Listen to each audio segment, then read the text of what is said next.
Former president told Fox News that he does not plan to tweet and he will stick with his own site, Truth Social. So let's bring in the man who runs that site, Trump Media and Technology Group CEO Devin Nunes, who is also the former chairman of the House Intel Committee. Great to have you with us, sir. Thanks for joining us today. Great to be with you as always, Martha. So what do you think about what Elon Musk had to say there? Well, look, we're very supportive of what Elon is saying. The question is, will he actually be able to accomplish what he's saying, dealing with all the employees, dealing with all the algorithms? But, the goal has been for us, for President Trump, is to give the American people their voice back and open the internet back up. And that's what we're trying to create. I would just add, though, that I think there's an important point here that is lost on people. Truth Social is wide open right now in the Apple App Store, and you don't have to ask anyone's opinion. There's no big tech tyrant that can cancel you. You don't have to go to a billionaire to ask permission. You're let on, Democrat, Republican, whoever you are, and we're not going to censor you for political speech. So we are accomplishing what the mission of our company is, which is to get this internet open back up. And we're glad that Elon is making, saying the right things. Let's see if he backs that up. Here's another statement from Elon Musk just a moment ago. Watch.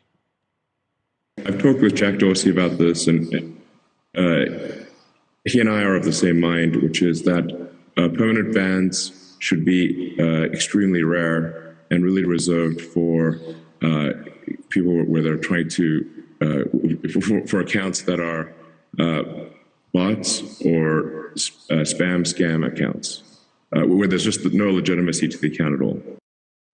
So, with regard to former President Trump, he always said that Twitter was the best way to get his message out, that he reached millions of people in an unfiltered way. He didn't feel like he was misrepresented by someone who was interpreting what he had to say. How many millions of people is he currently reaching on social? Well, he's got, I think almost 2.7 million followers already, and we're only a few weeks old. So, and remember what we're trying to do. Twitter is an old platform. It's a PR wire for elitists, for blue checkers, for journalists, for fake news, for Hollywood celebrities. What we're doing over at Truth Social is we're trying to make social media fun again. And the advantage that we have is we have millions of Americans who have been banned or censored on the other platforms. So, for example, how are we a fun place?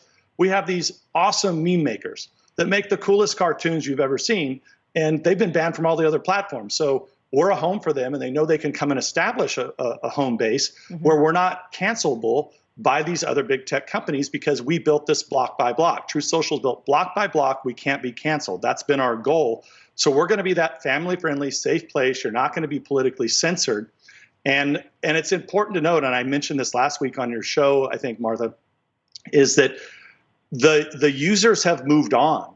I mean, where are they really going at right now? TikTok, owned by China, likely all that data is going to the Chinese government. We don't know that for sure. But that's where there's probably 100 million more Americans that are on there. A lot of children, a lot of young people. There's a lot of kids on there, that's for sure. I just want to play this from Instagram Jen Psaki. also, I would say. Yes, true. This is Jen Psaki when she was asked about Elon Musk saying that he would reverse the Twitter ban on former President Trump. Here's what she said. What I will say, broadly speaking, is that our effort is to, of course, make sure that freedom of speech is protected across the country, but that also these platforms are not used for forums for disinformation. And we have seen a history of that, not just on Twitter, but also on Facebook. The president believes there's more that needs to be done in reforming Section 230, and there's a lot of bipartisan interest in that. So this may be a reminder of the urgency of doing that. So I don't think they're too excited about the fact that that Elon Musk is saying, yeah, I think that was a mistake to ban President Trump, and I'm sure he hopes that President Trump will change his mind and come back to Twitter. What would you say to Jen Psaki? Well, of course, this is what they want. They've had a monopoly for years. They own 95% of the news, and then they funnel that news, which becomes propaganda, through the tech tyrants at Instagram and Facebook and Twitter, so that people don't get to actually see what either people that are in the center right, and even in many cases, if you disagreed on something involving, let's just say, COVID, which there was a myriad of issues that you could disagree with one another on, if you didn't toe the party line of the left, you were essentially censored. And so that's why it's so important for what we're doing at Truth Social is we're giving people their voice back, but the marketplace, is really where there's hundreds of millions of people is on Instagram and Facebook and TikTok.